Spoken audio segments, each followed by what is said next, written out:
So welcome to another consciousness exploration with the Earth Nouveau Hub. Lovely ladies, so good to have you here. And our topic today is, what does love and graffiti have in common? Okay, so the idea came to me because I'm working on my next book, and the book will be about love.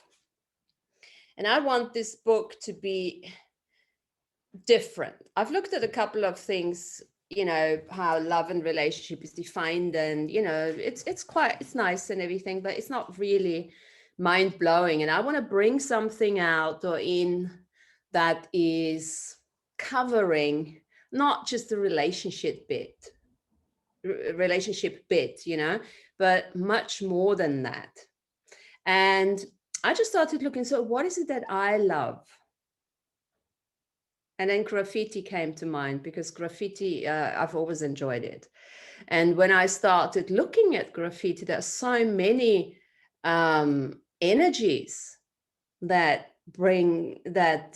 come out for me when I look at graffiti, that are very similar to the love, the way I perceive it. And I want to just say something before this is going to be an exploration. We're just asking questions. I don't really know what we're going to come up with, but I'm also, hoping that I can use our chats and everything to, as inspiration, to encourage inspiration for the new book here. So love itself, the way it's defined, is quite boring. I actually looked it up, just the definition in Google. It just basically says it's an intense feeling of deep affection and a great interest and pleasure in something. So that's that. I'm sure there's better, and actually, if any one of you finds a really nice definition of love, not now, obviously, but in just post it in the hub, because this is really something we need to look at. I personally would almost say love is consciousness, and put it on the same energetic level as consciousness, because for me, consciousness and awareness includes everything and judges nothing.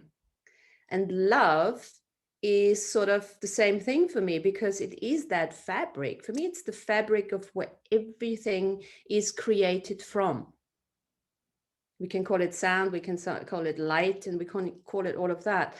But what I want to do today, so how does that actually, from that, I want to talk that big picture and then see how we can, chunk it down a little bit into the various areas, and see where we're going. And what does a graffiti, if we're focusing on graffiti and love today, and we could probably do a couple more of this love plus something else, and just start exploring it and really drilling into this, because we've said that many times in our shows here. It's like, I love you. What does it actually mean? What is love? Let's start with that. What is love defined as for you guys? Let's start with that. Or what defines love? Yes, Patruska. Just come in. We're only 5 people here today, so yeah. Good afternoon, everyone. You touching something I've been going around very long time about love. When I started in my path of deconstruction to what I thought I was, the first thing I touched was love, because in that moment I lost the love of my life. And there I start to go very deep with what's the meaning of love. Love in expansion without possession.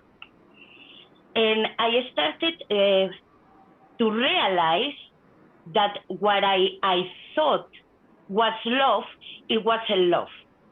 And I think since then, I've been investigating, trying to discover in myself what is really the vibration of love, the pure of love. Because, tell me when I extend too much, because you're touching something very interesting. Okay, hold on. Where I was about love. Because in that moment I realized that real love I couldn't measure in very tiny bits, like when I give birth to my son. You know, that is what I started to expand with that feeling of real, we say real love, without entanglements. And I realized it's different kinds of love. Okay, maybe undiscover, because undiscover again many things, undiscovering at the moment what is in reality love, because it's the first time I started loving, and I have all the time in the world, which I just love and care about myself. And at the moment, because I'm in this process, I cannot think to share that love with any human being, you know? At the moment, I feel like a baby in discovering what is this real love. And there I stop and going to graffiti. Because when I saw graffiti, I used to be an artist. That was why I came to London, because I wanted to become an artist, a painter and a sculptor. And when I came in the 90s, our, you know, when you're in university, you're so pure and joyful, and our idea of graffiti was the most liberating, because nobody could judge you who you were, and you were free to show anything. And usually, what I'm noticing graffiti is very childish, because you have that freedom of playground to create that without judgment. Because when you are a painter or a sculptor, you judge yourself so high, and everything is about judgment. And you create a very tough skin, because your passion with your baby is being judged by all these dirty hands, okay? And after years of being in the art world, I became very disenchanted, because for me was my passion, was my baby. It wasn't a conflict of interest or making money or become famous or do the best exhibition. No, it wasn't art about my private life, because I was realizing that with the art, I was giving myself puzzles of their story. I'm making it now. What I'm doing now, I've been an artist all my life. I'm checking all the paintings, all the things I built, all the sculptures, because my sculpture is very conceptual, okay? It's more about feeling, textures, and movement. And when the catharsis came to my life, I have the time to check all my work, everything I create, all my writing, because always when I used to paint, I used to write. I used to be also very into philosophy. Nietzsche was my passion, you know. And then what an artist you do is with all your philosophy, you create that piece. And for me, in that moment, what it destroyed my piece was the judgment of everybody. And because I saw art in a different way. And there is when I felt, oh, so hurt. And I stopped being that kind of artist. It was the passion to be a rebel, you know. It stopped me, because I can continue for hours, you know. No. Well, that's fantastic. You mentioned so many things, you know, so we can play with a lot of that stuff. So thank you very much for kicking it off first, okay? We'll come back anyway to lots of those things. The one thing that really stood out for me from, you know, which I want to just bring up here, is that you saying the art, the being expansion, yeah, using it for expansion without possession, right? Now, the non-judgment, that's coming through all the time, you know. So when we look at graffiti in particular, you know, this is obviously one of the things. There is no possession, because what happens with those graffiti, what happens with those murals, they get basically painted over again. So as an artist, that's something that has really, when I first looked at them, thinking, this is amazing. There is no it's a non-attachment, you know, that one has to cultivate in order to allow to really have that determination and that passion and that pleasure to create something beautiful in the moment, knowing full well that somebody is going to paint over it or spray some little, you know, whatever little symbols on it and things like that, and desecrate it to a certain extent. That in itself, for me, is one of the main features in graffiti, that detachment. I don't want to call it detachment. I want to call it non-attachment, you know?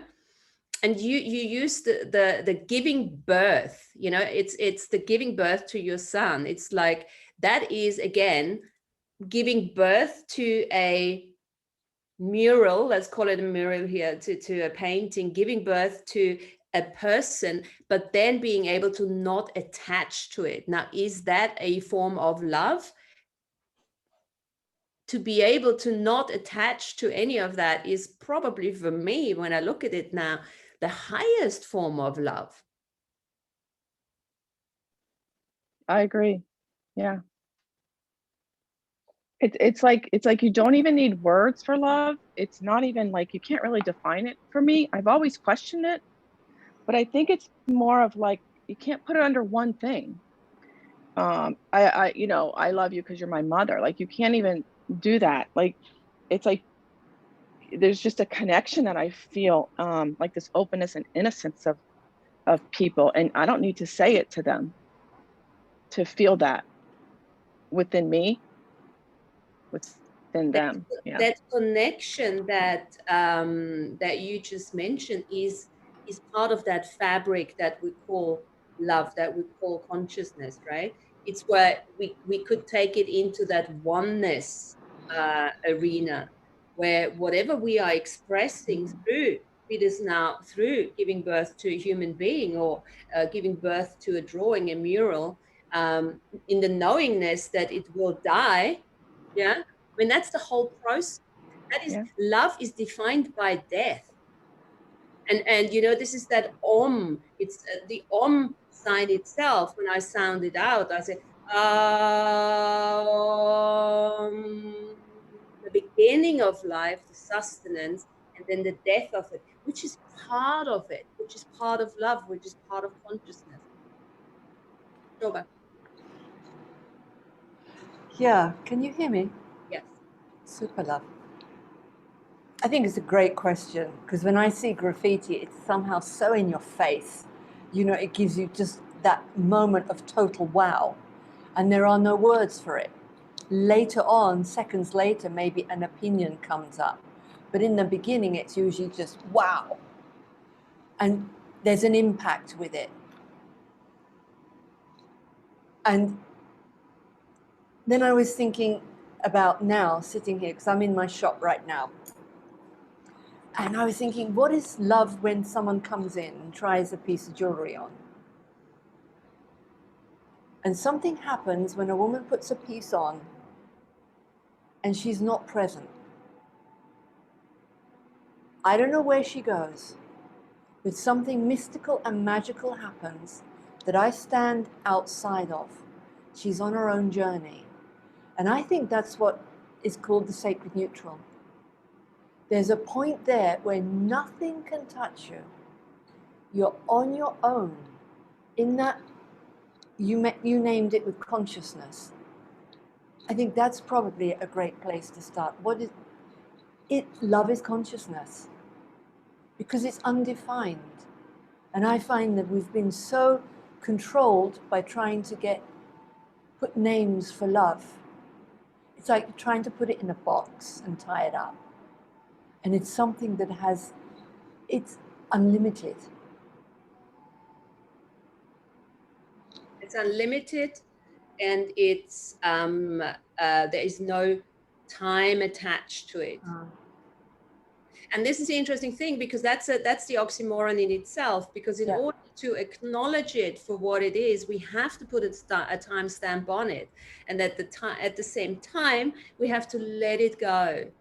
You know, this leads me into looking at it from this individuation process that we've been talking about. You know, it's like we being a particular stamp in time right now, like this sine wave that of consciousness, you know, and within that, we are now bringing all those other versions of ourselves into this reality. It's almost like, again, let's take it back to graffiti. Yeah. Graffiti, like Petruska was saying early on, we're talking about the canvas. The canvas for graffiti is not defined, right? It's completely outside of definition. It's very often, we know it's very often in the subways, it's very often underneath, you know, where the lines are going, like I think Jennifer it was who posted in the hub. It's in the weirdest places. It's in the weirdest places. So graffiti for me invites us to look beyond what we are right now, right here. That graffiti expresses that multidimensional aspect of love, that looking for our versions, if you want to call it that, you know, that invites you to look at yourself as that canvas made out of sound and light, that does not necessarily just portray that just that moment in time snapshot, but what is behind all that. And this is what I love, that when you look at graffiti, it draws you into that because of the symbolism, right? Of a graffiti, of the colors. You've got all the colors of time in those graffiti. You've got the letters of the alphabet. Many of the graffiti murals play with the letters, you know, making all different shapes out of them, using lots and lots of different colors, you know. All of that is, again, the expression of love, the expression of consciousness.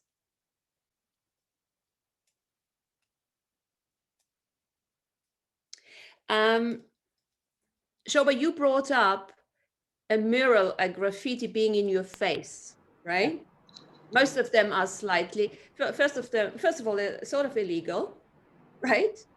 You know, so you got that edginess to it, which is nice already, because we all want to sort of break out. It's the invitation of breaking out of this societal limitations, of this narrative that we've been pushed and pressed into.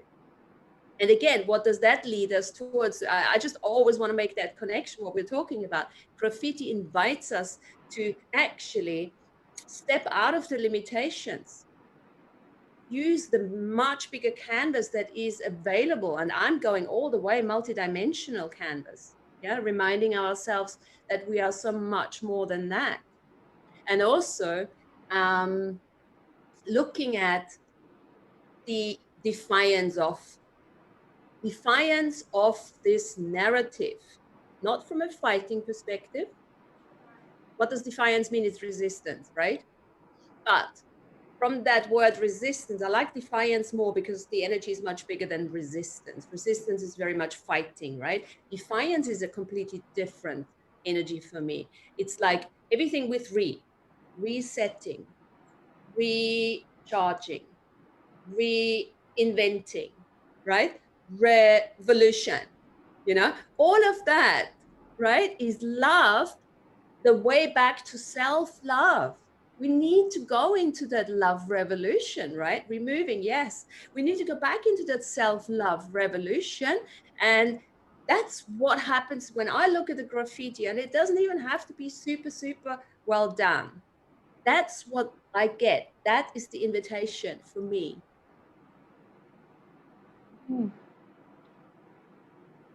I find it interesting that years ago, when I was living in New York, the mayor at that time, I wouldn't give his name out here, um, he was on a campaign to remove all the graffiti everywhere in the city. And I worked in this one building that took over the entire block. And I remember that the whole building was covered at one point with graffiti, and the owners of the building repainted the building. And of course, after they did that, they made new space, like you were saying. It's covered over, and the building got graffiti put all over it again. But then the mayor was on this campaign to remove all graffitis everywhere. So it's interesting that you're talking about the graffiti um, being removed, but it's a signature frequency of the artists putting these beautiful creations of their life force into whatever the graffiti is expressing for that individual person, isn't it? Absolutely, Lana. And as we know, energy cannot be destroyed. And this is another thing, that connection with graffiti and love, that signature frequency of that artist in that moment in time, when he puts that onto the wall, creates a signature, creates a timestamp, the marker that even if it's painted over, whoever saw that painting at the time will be changed forever, because everything that we see, observe, perceive has an impact on us, especially when we work with colors, when we work with, you know, everything that is related to um, to graffiti. That freedom, that little bit of illegality, that, whoa, how did he do that? What did he allow himself to be outside of the norm here? That is a huge signature frequency that impacts on us, you know? And as far as I'm concerned, doesn't matter if it gets painted over, it still has that impact, even if it gets desecrated also. You Yes, know, because it's recorded in the Akashic record. Once you see it, you can't unsee it. And and see once it. once you Yes. once you take that into your consciousness, then that gets recorded into your Akashic record as part of your living experience. Exactly. And that thing of being able to let it go. Now I've met many not many, but enough artists to to to be able to say that lots of artists consider their art as babies. And then when the baby, they can't let go of the baby, you know, it's like they're clinging on to it, they're defining it for something instead of just like sending it out there and letting it do its own thing.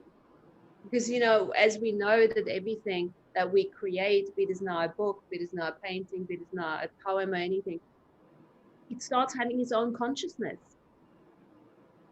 It is obviously imprinted by our signature frequency, but it has its own consciousness and it's out there in the world, and it will attract and do whatever it needs to do, right? A song, as we know.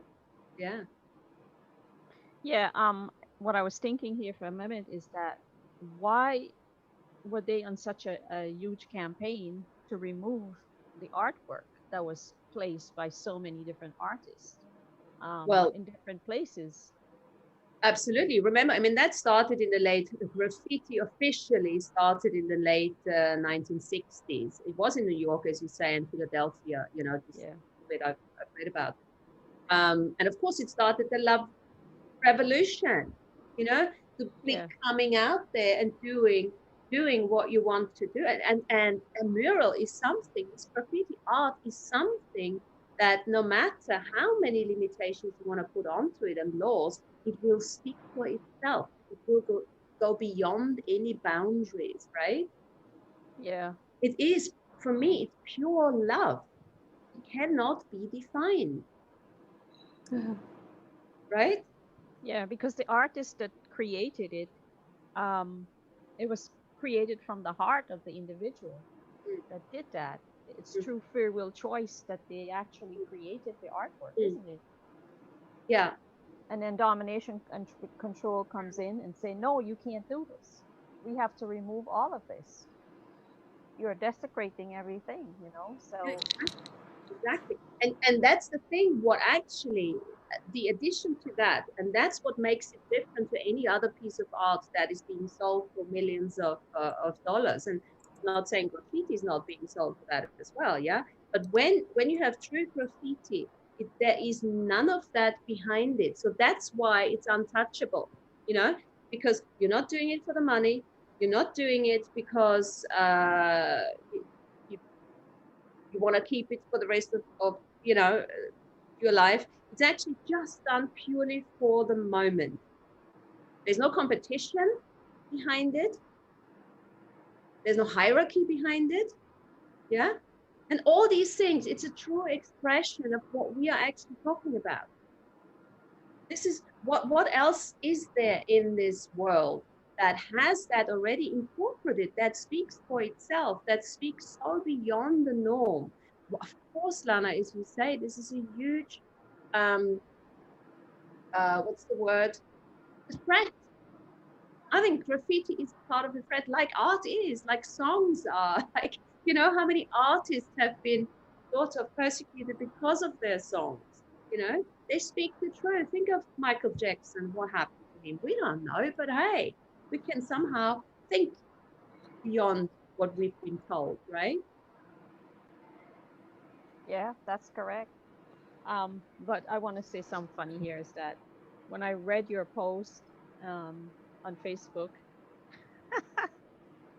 I'm embarrassed to say, I thought I read uh, how does how did you put it? How is love related to graffiti? Yeah, Is that what you what's said? love So graffiti have? what I read was how is love related to a giraffe?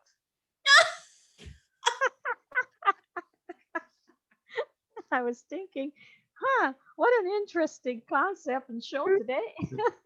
How Mm. is love related to a giraffe? Well, it's an interesting question, to be honest. Like everything is an interesting question because, you know, if you think of the giraffe, what's come to mind when you ask the question is the giraffe has got a very, very long neck, right? In order to communicate with that, you have to get out of your box, right? Yes, correct. You know, Yes, I just thought that. Yeah. Yeah, yeah, so yeah. it's a bit of a stretch. We have to stretch. And of course, graffiti, giraffes, it's all beyond communication because it's not really that we're using any words up there in order to communicate. But graffiti is a form of communication beyond the words, which we would have to use in order to communicate with a giraffe as well, right? To really stretch ourselves, to go beyond the words, to go beyond, you know, what we have been told that is possible. And hey, yes, we can. Well, a giraffe is like the tallest animal in current existence, right? So the giraffe has Yeah. to like really, he's he or she's way up there, right? Looking Well, down on I Earth. always wonder. Oh, sorry. Go ahead, Amy. No, go ahead. No, I'm done. No, I was just wondering. I was laughing because sometimes when I see graffiti, it's like, how the fuck did they get all the way up there and make the letters right side up? Like, Yeah. there's no ladder big. So it's amazing. And I was thinking, like, it has to be multidimensional because even the letters, like you were saying, Martina, it's like, it's some kind of puzzle or some kind of mystery of these people that are doing these beautiful letters. So It's an maybe it's an maybe the extension. Oh, sorry. so what I was saying, maybe graffiti and giraffe are connected because as Amy was Yes. saying, you don't know how some even I when I look at things sometimes like how did they get there? And they didn't fall down or something like that. So maybe they have dragon giraffe energy in them. They really get up there, you know. And Yeah. Can what? I say something? Yes. They arrived at places because most of them they know how to climb and they have gear, special gear to hook themselves and be there. So they are quite fit people, you can say. Yes. It's just you're being too logical now. Yeah. But what have they all in common? The passion. For me, the graffiti people I met, they're all similar, you say, social They are all very rebel. They're always people who wants to cross over the challenge. And also you do it when you're young, because in graffiti artists, for example, middle age is not many, but it's very famous. Es que graffiti is a war, because you're talking something I'm there, or I'm very passionate. And it's a lot of polemic in graffiti, also because you get penalties and you go to jail. After you have the graffiti like Bansky, more commercialized and more manipulating in a philosophy, in a political, you know, you have all kinds. But the way I saw from the 80s is always people who is the freedom, it's a liberation. And usually it's people with a lot of passion and idealism. Okay? Yeah, yeah. I love graffiti. Yeah.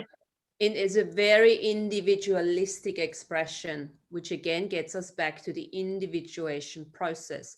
It's all of every graffiti, well, I can't speak, but the way it comes across is very much like the love for expressing themselves, no matter how, you know, how difficult the situation is. That's the expression for life, for creation, for the freedom, for going beyond the boundaries and all of that, you know, and that is a huge invitation. And I think that's probably why so many people loving it, if they can allow themselves to be that. But then again, there's also lots of people who hate graffiti because for the opposite reason, because they don't want to go beyond the boundaries, and then they actually take offense to people who do. Also, it's an amazing word, because when you say graffiti, you've got an instant image in front of you. There's no question of what it is. It's like the word describes what it is. Absolutely, and the word goes back. It's an Italian word, graffo, and it's called a scratch. Think about it. One scratch added to another scratch. One scratch at the time. Now, where does that come into our teachings again? You know, one scratch at the time, one choice at the time. You know, starting to create that fabric of love, that love for creation, that love for going beyond what we have considered possible so far.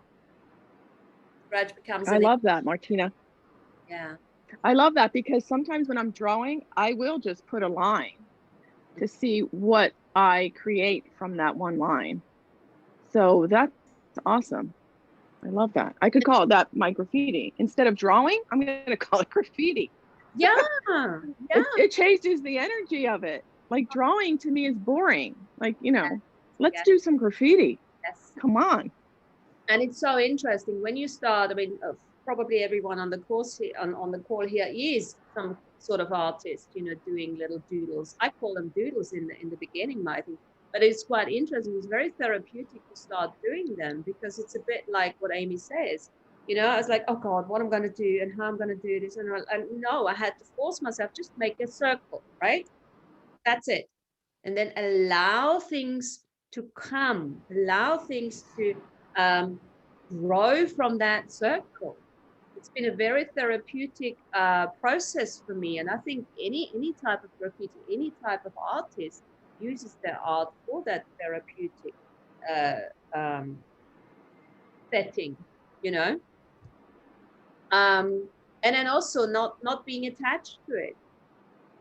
That's been easy to me personally, because I'm not really attached to many things in my life, to be honest. That's been quite interesting, because I have quite a, you know, eclectic kind of interest where, you know, once this is done, okay, what's next, you know, doing things in the moment as such. How can I go beyond what I have done now, you know? So Martina, I have a question for you, if I may cut you off. Sorry about please, that. always do cut me. And you don't have to answer this question. The artwork you did in the book, did you create those artworks before the book existed, or you created the artwork for the book itself? It's a mix of both, what you just said. Some of them I had already created, and we used them to look at how we put it all together, and then we added. I did a lot of work with Dave on that. Dave and I, we discussed a lot of that, which would fit where and how we're going to put it together and things like that. But some of those I had already done before. And it was just interesting because as we put together, the drawing started making sense. It was almost like I had drawn them before without thinking, without knowing. And as we put the book together, they started making sense. I like the one with the dragon. That's a very beautiful one. Yeah. Color Me Dragon. Yeah, I've also gave them a title, which I like giving titles because that adds to the image itself. We never put them into the book with a title, but I also had a question too on the same thing as Lana, but a different one. If you want to answer it, it's okay. But because I was thinking of the drawings for the book, and do you do a little like ceremony to your drawing as you release them? You know, with unattachment or unentangled. No, this is innately Yeah. in me. I'm absolutely not attached. Half of the time I forget putting my initials on. It's for me, the drawing itself is the ritual, the drawing itself. I don't just sit down, and I have to be in a certain frame of mind where I let everything go. And actually, I draw when I have lots of other things going on at the same time. You know, I'm one of those, compulsive creators. So I have lots of other things going on, and that's when I draw. So I draw without thinking. That for me is the ritual itself. So the first drawing in the book, not the first, but let's see, the one with the curtains pulled back. Yeah. That's interesting because now the book is starting with that. You're pulling the curtain back, isn't it? Yeah, the first one is in the front, the Galactic Historian. That was this soliloquy of an eye. I love that one. That's like the best. That includes, lots of the infinity that's sign almost and like, all that. yeah, I could almost call that love, because it's just like includes everything and doesn't make any sense. And I love drawing things that don't necessarily make a lot of sense. And yes, the curtain. Yeah. The very first one, when you open the first page, there are some faces here, and I was trying to figure out the faces, and the one from the right hand corner coming in, it's interesting, but I found that one looks like Monty. Like who? Monty. Oh, Monty. No, I didn't use him for that. No, I haven't. No, that was just, I had that one done actually. I was thinking that's Monty, and then you shift over, and there's Andrew. Well, because Lana, I actually really love that's why I really enjoyed talking to Dave about those drawings, because I said, oh, look, I just did that. What do you think? And he's like, oh, this is this. And I'm like, what? Really? I don't, he was so good in interpreting it, and obviously every time somebody else interprets it, it's a bit like who I am. I want everyone to make up their own. I mean, that's pretty much art, isn't it? That's what they say. You got to look at it. And I don't even have a particular thought about it. It's completely open. I had an artist, I met an artist with my dear friend Angelica and her artist friend. And I asked him to do a portrait of me. And he didn't do it. He said, I can't do it. I can't define you. He said he tried. And I said, and he felt awkward. And I said, this is one of the biggest compliments you can give me. How cool is that? An Yeah. artist says you can't define you. I love that. I love that. I think it's absolutely fantastic. I suppose Because he needed to study you a little more in order to create yes, a portrait yeah. of you.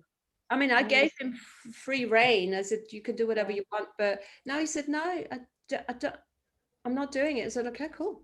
Thank you very much. So the drawing you have on, I would call it page 14. It doesn't have a number, but it's sort of page 14. Yeah, which one is that? My idea of that one, it's just before chapter 1 started. Yes. My idea of that is a maze. It looks like a maze. So you have the first one where you pull the curtain back and then you get into the maze of galactic history, isn't it? Yes. And for me, that I had called that remembrance.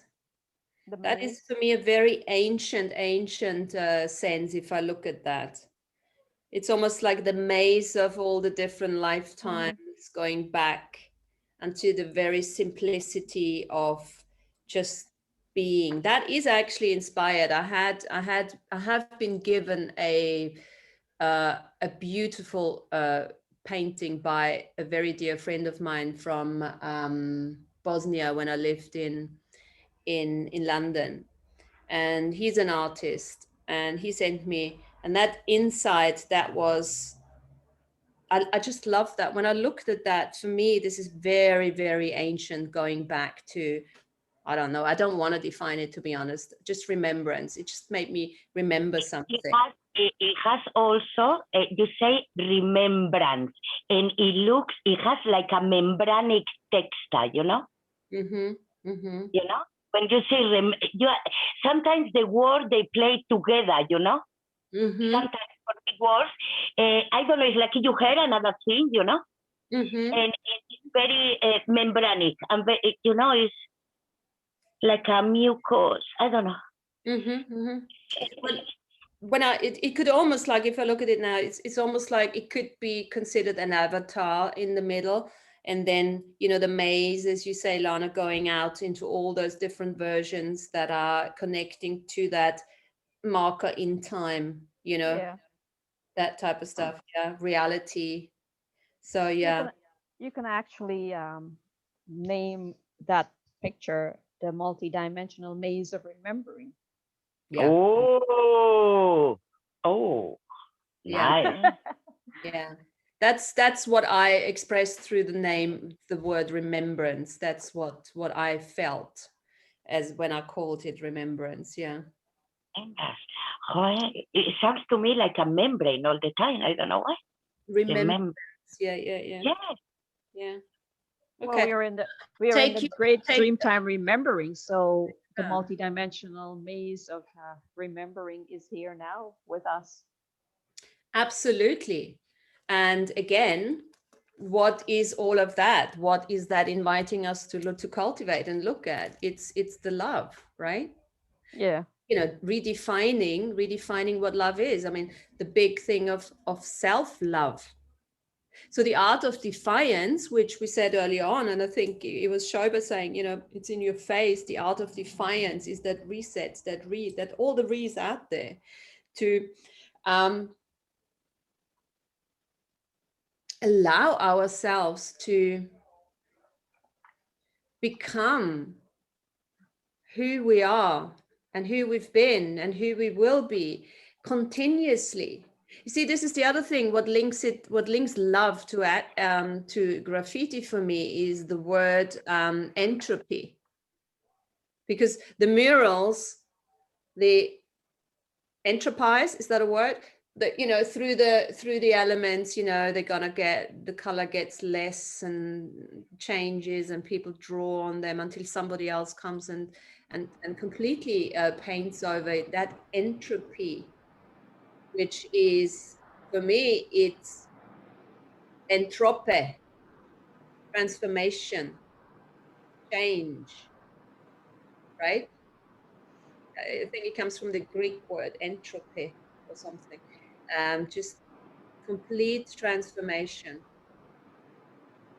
before it gets completely painted over. And that is part of that love, which I mentioned early on, defined as the beginning of life, sustenance, and then the death, the entropy of every single human being, of every project, of everything that we are creating, so beautifully depicted in graffiti, as far as I'm concerned. And I can't even be sad when somebody paints over it, because it's like, wow, it served its purpose and now somebody else is creating. Like an ordinate chaos, you know? Yeah, yeah. Because sometimes the chaos is ordinate. Chaos creates order, David Bohm, right? Quantum physics. Yes. I thought was me. I said, wow, fabulous. Yeah. How inspirational I am. There's so much beauty in that letting go. There's so much love in that, of being attached. And I want to find a way to express that. Love is a letting go. Love is, because love is there. Love is the fabric of this reality. And not just this reality, prime creator, the creation itself. All of that is love. So how can we just define love as what is an intense feeling of deep affection? Yes, deep affection, but so much more. Love to the prime creator, love to each other, even if we hate is a big word. It's not the opposite of love as far as I'm concerned, but it's all part of the fabric of creation. It's all part of consciousness. Without the negative emotions, as we call it, we couldn't understand the fabric, what love actually is. So all of that is love too. It's so much more than just two people being in a relationship. It's that being in a relationship with everything. Maybe that's what we're here for, getting ready to love in the end. It's This is the new thing. I mean, a new thing, it's the old thing. I mean, graffiti goes back into, drawing in the caves anyway, right? It's nothing new. They say it started in the 60s. Well, really, it's always been there, just like love has always been there. It's just that renaissance of love that's coming in. And, this whole awakening is part of the feminine energy, because it is the feminine energy. Not females, not us chicks talking. It's the feminine energy in everything that is coming through, that there is an opening. I can perceive it. And how does it come through? How do you feel your feminine energy opening? How do you feel with regards to what is love for you? The new love that's coming through. Can you perceive the new love that's coming through? Yeah, this morning I think can say something on that. Diving into the ocean. It was absolutely aquamarine this morning, and just dived in and swam, and it was like, if there was love, that had to be it. It was, just carried, and the waves, it's a dangerous place to swim normally, but the waves were just playing. They were just tossing you here and there, and it was just feel unlimited. It's like there were no words. It was just, give me more. It just from the depths of the soul. I don't want to get out of this. I just want to stay here in this. And it's like realizing that is what we are and what we have in us. But there are just moments where it's like life can just hit you full in the face and you get it full on. And maybe graffiti is one of those. It's like, poof, bam. What are you going to do with it? Is that love? Hell yeah. that expansion of the canvas. Absolute. Just take it. Yeah. Love is not just between a married couple or, you know, your dog and your that expanding that and the canvas. How can we expand? I think this is a cool question. How can we expand the canvas to express that love, that ancient future now love that's always been there, that's just now opening up to us as we shed the conditioning and the old way of living. Canvas is just getting bigger. And this is what graffiti reminds us of. It's the ocean, as you say. It's connecting to the water. It's connecting to to anything, to your food, to anything. The potential, the potential of it. The potential. This awakening business is a love revolution. And yes, it does start with self-mastery and sovereignty and all of that. And that's after we've done that job, and it's an ongoing job, there comes that new level of love in. Not new, but it's old, but it's shining through. It's that compassion. Compassion is not empathy. A form of acknowledging other people's pains, pathways, realities, and honoring them for what they're choosing. We all have people in our lives that are choosing wacky things. We all have people in our lives that suffering at the moment. Can we be there and just hold the space?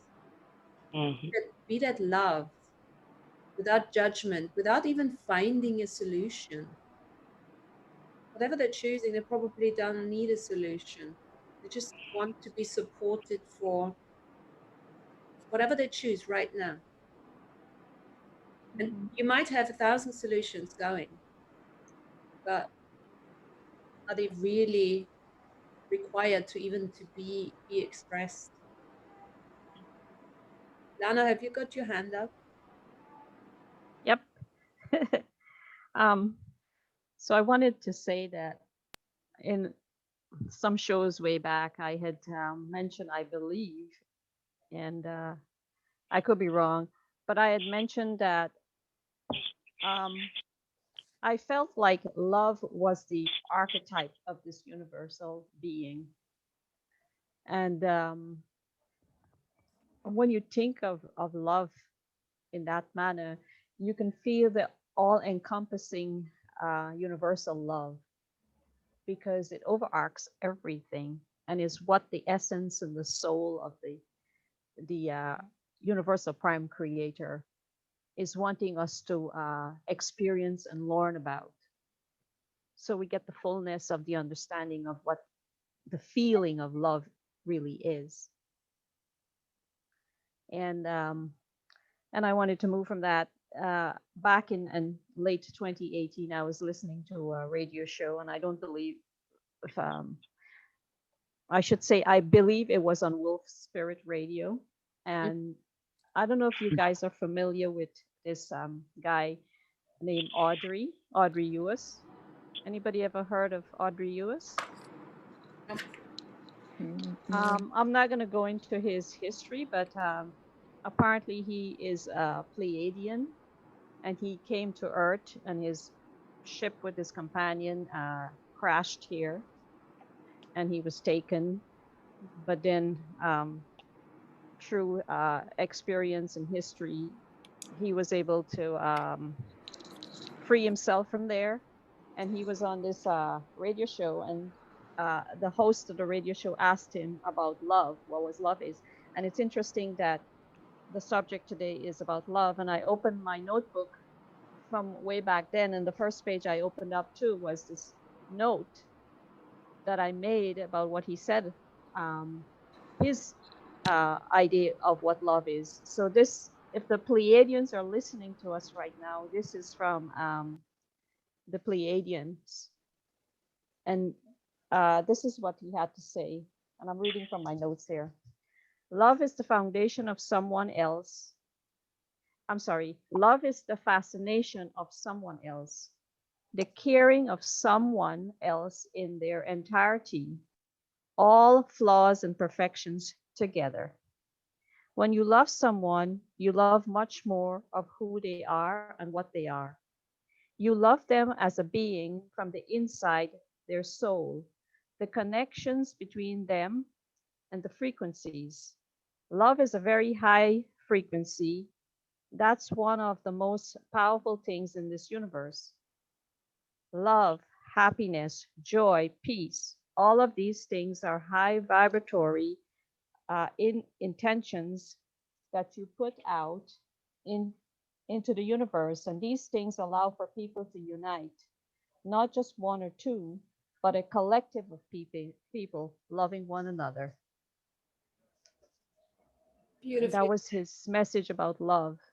And these are from the Pleiadians. So if they're listening and they want to come in, and if anybody can receive messages from them, maybe they can expand on their idea of love with us. So first of all, the love we need to acknowledge is that we all have part of those Pleiadians within ourselves, right? Yes. So I could say now they want us to know that, but let's speak from a knowingness place, because all of us here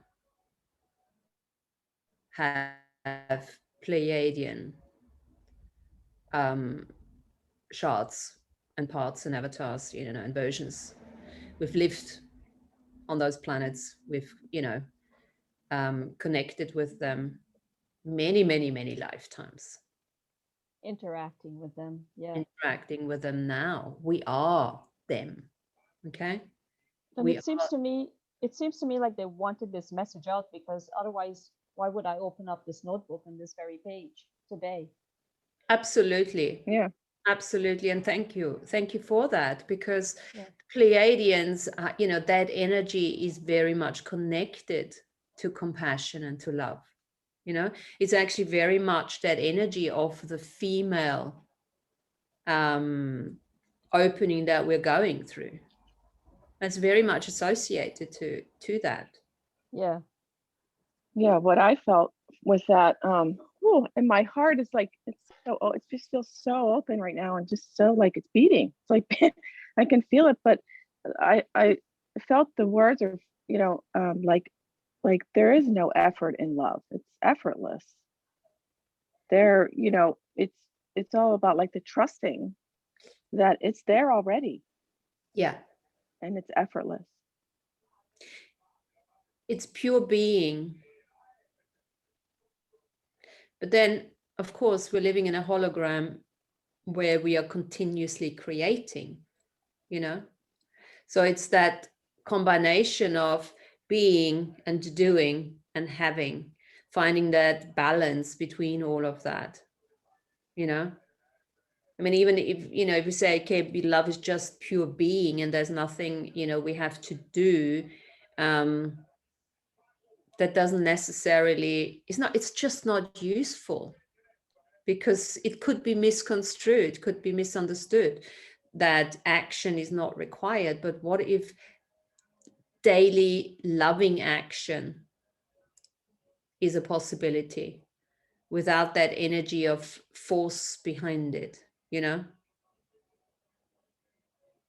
That's pretty much what's coming up for me to add to that lovely definition of love. Allowing yourself to acknowledge that you are a creator of love, through love, with love, and everything that you do is love. But then it's such a big, it's like everything. We could just say, okay, we're all consciousness and that's it. Consciousness is love, and the end of conversation. That's the thing. We got to break it down. We got to chunk it down. That's why it's nice to use the energy as a background frequency. This is what we're talking about. And what does it actually look like? Petruska. When we graduate from here, we'll graduate with our PhD in love.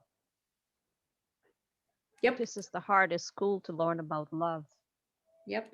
because it's so screwed up and messed up. And everything we have done in the last 54 million years until now is part of that. That's why it's all love, part of that. We can't just take the goodie out and leave the other behind. It's all part of it. Yeah. Petruska, you got your hand up. Yes, about love. How I experience love now is now I'm studied to become a craniosacral practitioner. Mm-hmm. And I have to say, the most, when I go to do the practice at the clinic, there is amazing the love I feel for myself and for the person I'm with. And there is when I was saying now, I have to rethink what things are. For me, love at the moment is how I feel when I'm doing my craniosacral practice. And I see the face of the person when come in with all the anxiety, all the contraction, and when it leaves, is another person.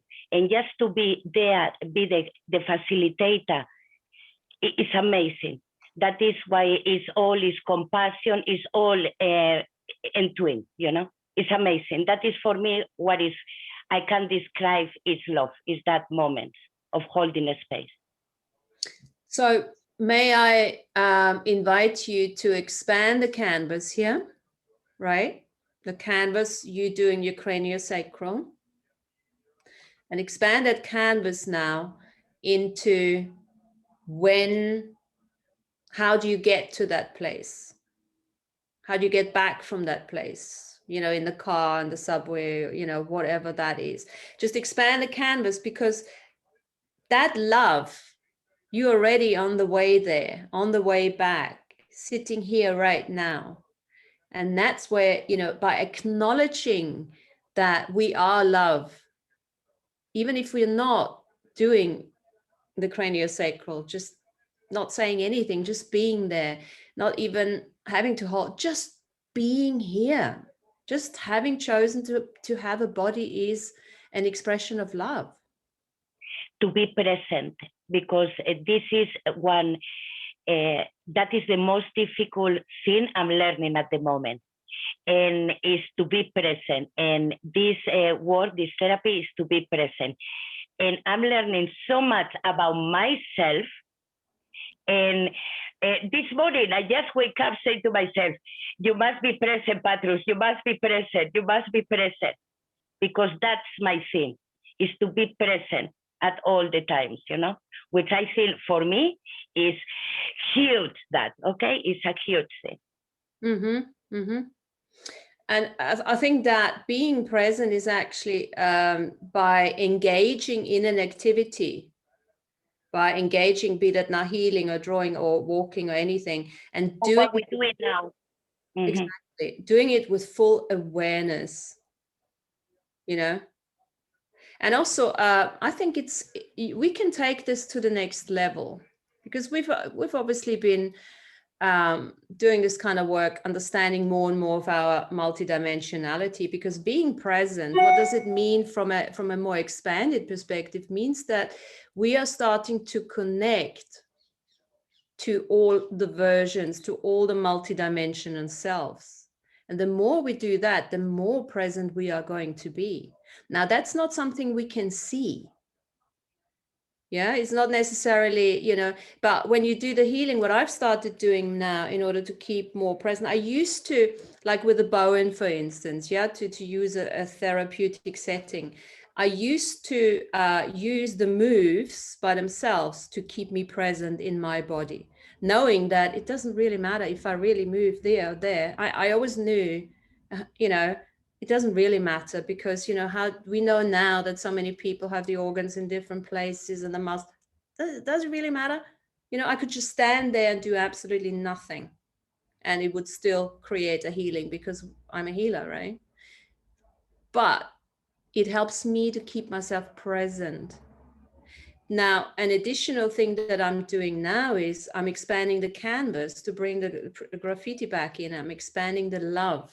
And how do I do this? By acknowledging what I know now that a couple of years ago I didn't know, because I didn't have a context of this multidimensional setup.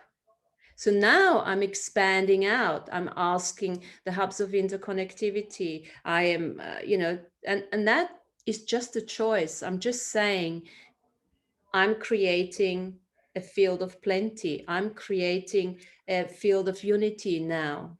And I use, again, in order to keep myself present, I use the mycelial network idea, spreading out through the fingers, connecting my hubs of interconnectivity to their hubs of interconnectivity, to all the versions. So I'm expanding the canvas far, far, far beyond this reality, all the way into the sea of consciousness, into the ocean of awareness, because that's the level of energy I am working on.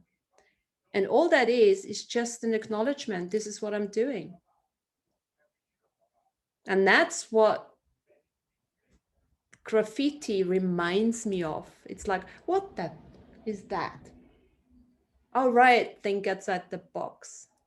Think outside the box. How did they get it there? People do not like this. Yes. Because we are artists. We're all artists. We're all creators.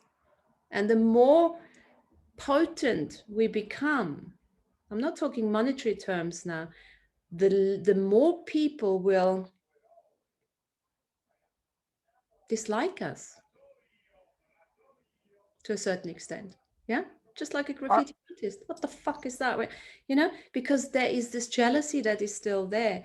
There will be people that, obviously, they are the same signature frequency. Then you've got the ones that will match your frequency, but you will have the ones that are not going to go against it. What is she drawing? What is she painting now? This doesn't make any sense. La, la, la. Just like the graffiti artists.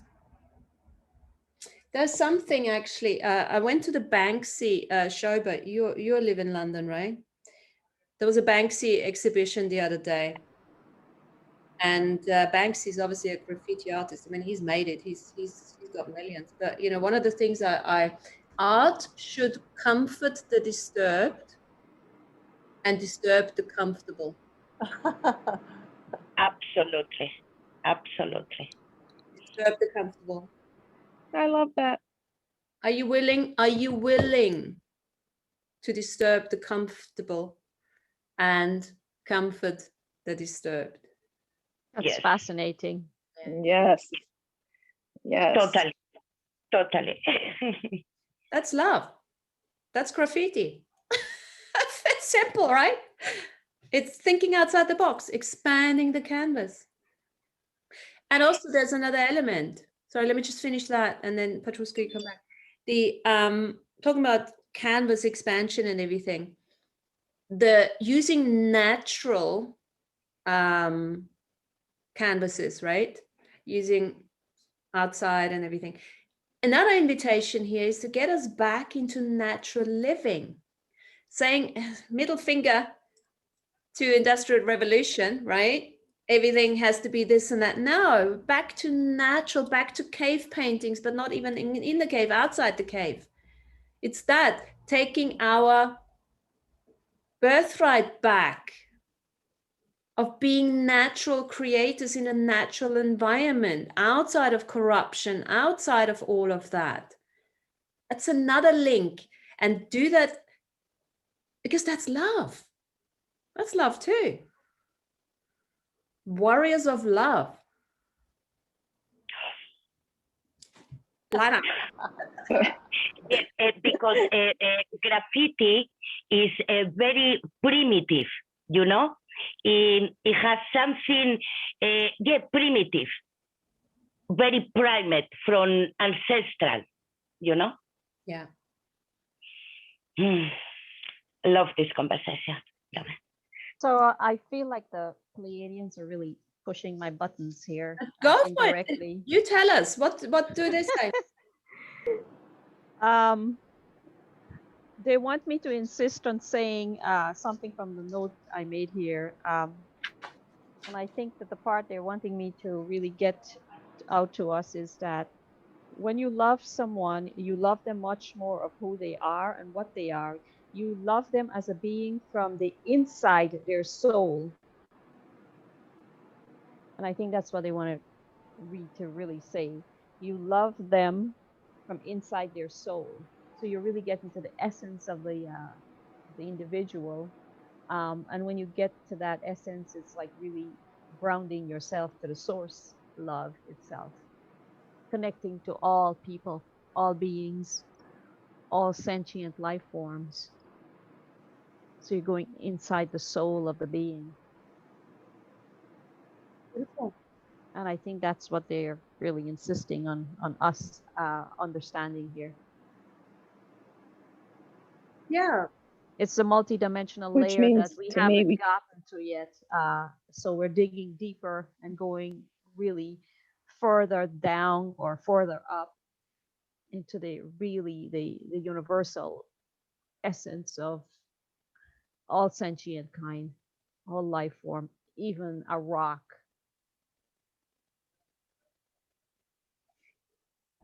So that's what I Absolutely. wanted to bring through there. Thank you, Lana. And then again, that reminds me, of course, if I may spin that further and put it into the graffiti context, is, rocks, different colors. Again, using all the different colors on the mural, because we are 7, 8 color beings, right? Rocks are 2 color beings. So as we are using the canvas to paint with all the colors, light and sound underneath all of that, we are adding all of that. What you just said, Lana. And everything outside of ourselves is obviously an expression of that soul.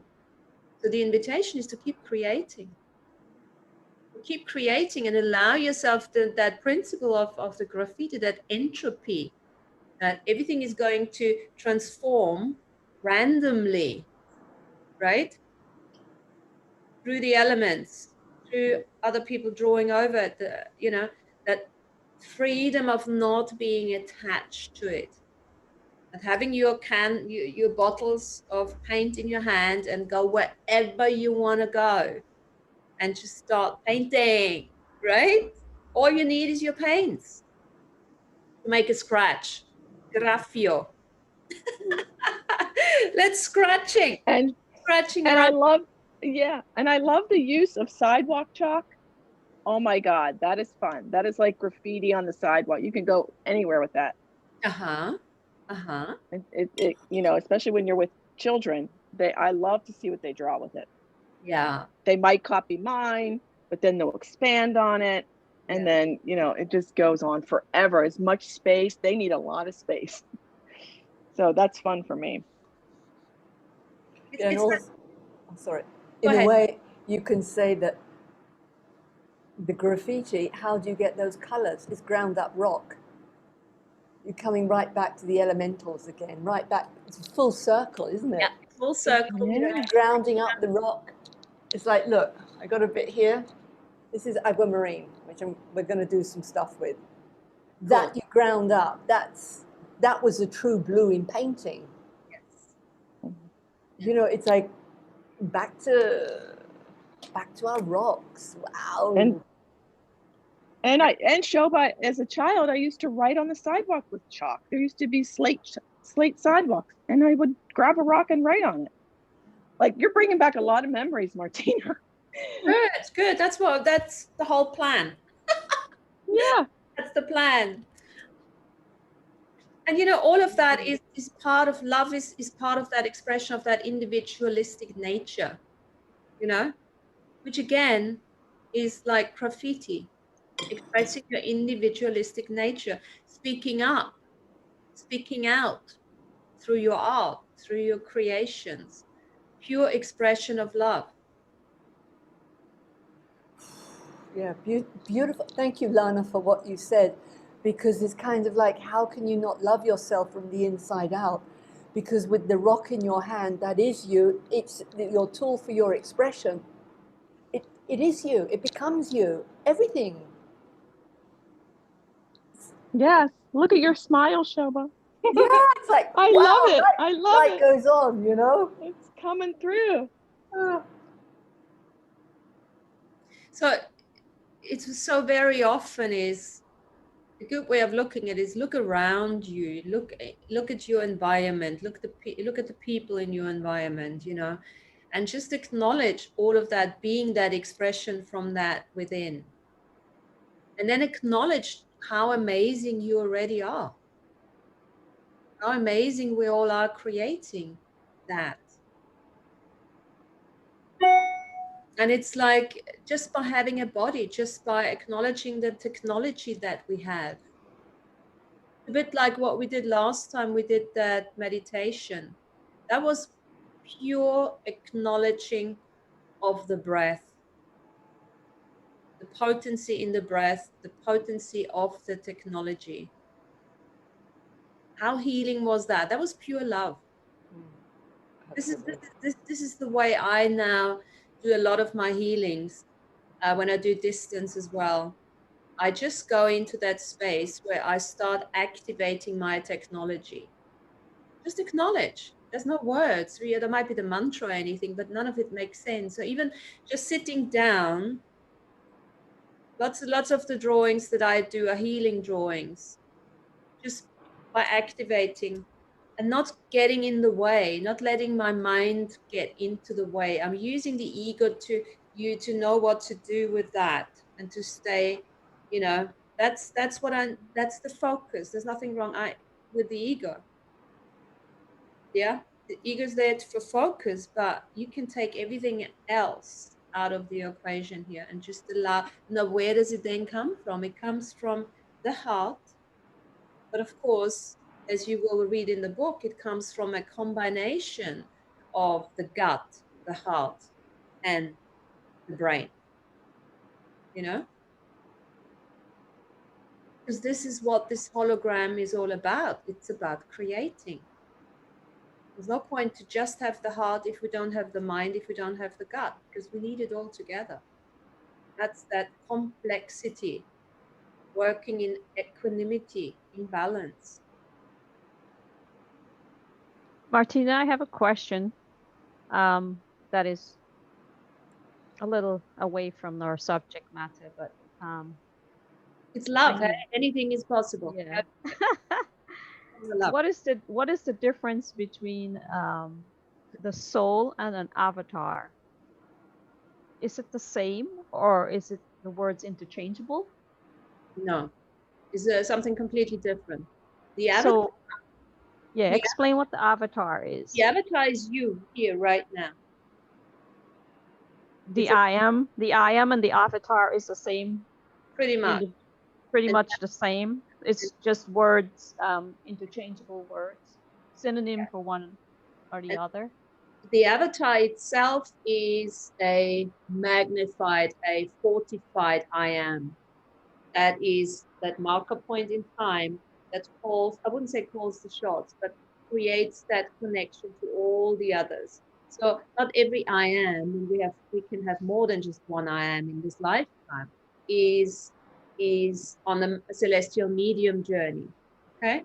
But if you choose to be on a celestial medium journey, and again, not everyone is, yeah. Initially I thought we are all on a celestial medium journey, but no, that's not the case. Maybe 10% of the population are on the celestial medium journey, willing to even look into that multidimensionality.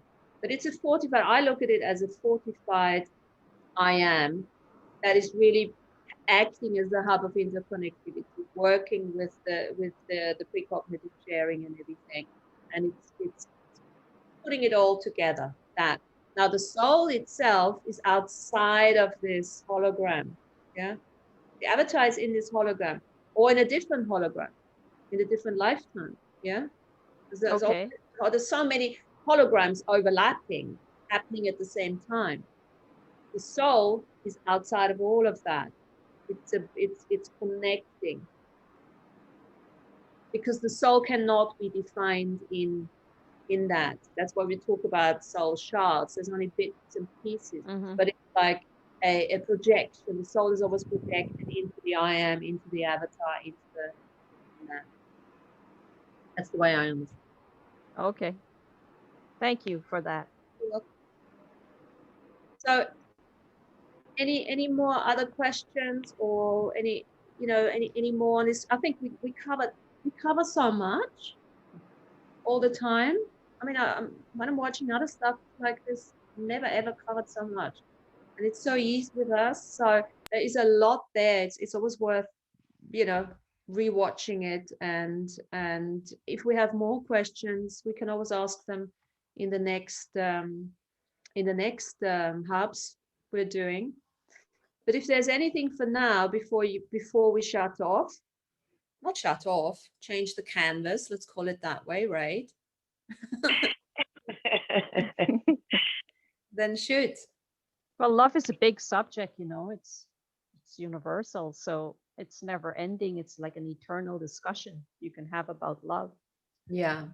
We can be like the those guys up in Venus. They're just what does Andrew call them again? Venetians? Yeah, discussing and talking Oh, the about philosopher. love, and Yeah. the philosophers, yeah, and discussing and talking about love endlessly. We are. What it is, what it's not. We are, Lana. And as you say, they're all here with us now, and they're learning, because we're coming from, and this is what I love doing, is like, I love taking that concept and putting it into a certain context. Because as we think of graffiti, we're starting to think of graffiti and realize, oh, that's love. And, to start chunking it down and defining it, but without defining it, just getting certain contextual truths for us. So with this love business, which I want to carry on, probably again find a different context for it. Today was graffiti and love. We know everything is love. So how can we find something else for another time? To just get, because you know what I mean? Yeah. So yes, we can don't forget we covered giraffe and love, not just graffiti.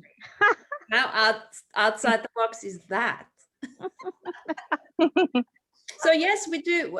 Another time we can talk about relationships with animals, relationships with our, intimate relationships, all part of love. I want to find certain, as I said, contextual areas that we can link. We know love is everything. We know love is consciousness and all of that. But how is it being expressed, and how we are expressing our soul, that is love, into that? And we're not taking away that there are assholes out there. We're not taking away any of that. We know that. We've talked about this at length now. Yeah. We know what the narrative is about. We know that we've been, in slavery forever and all of that. And we no longer have to consensually agree to that and all of that. But I want to really start talking a little bit more. What is the next level? And how can we work with that? Are you happy with doing that with me? Yes. Yes. Yes.